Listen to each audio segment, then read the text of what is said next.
সুন্দরবনে লাগা আগুন এখনো পুরোপুরি নেভেনি। শনিবার সুন্দরবনের পূর্বাংশে গভীর বনে আগুন লাগে, পরে তা ছড়িয়ে পড়ে বনের কয়েক কিলোমিটার এলাকা জুড়ে। আগুন নেভাতে বন বিভাগ, ফায়ার সার্ভিস এবং বিমান ও নৌবাহিনী এবং কোস্টগার্ড সদস্যরা কাজ করছে। গহীন জঙ্গলে পানির উৎস না থাকায় আগুন নেভাতে বেগ পেতে হচ্ছে বলে জানায় ফায়ার সার্ভিস। সংবাদদাতাদের সাথে নিয়ে এজাজুল হক মুকুলের প্রতিবেদন। দেশের ফুসফুস খ্যাত সুন্দরবন এবার আগুনে পড়ছে।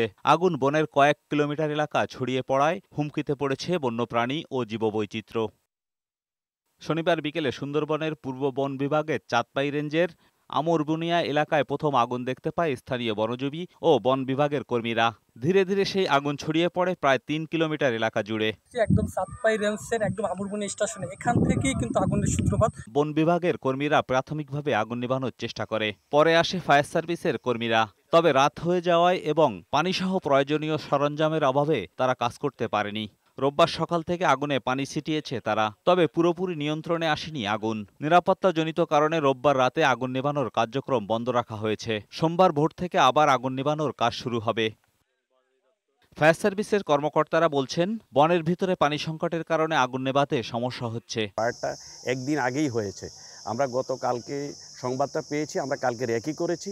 আজকে আমরা এটাকে কম্পার্টমেন্ট করার জন্য এবং কনফাইন করার জন্য আমরা কাজ করছি।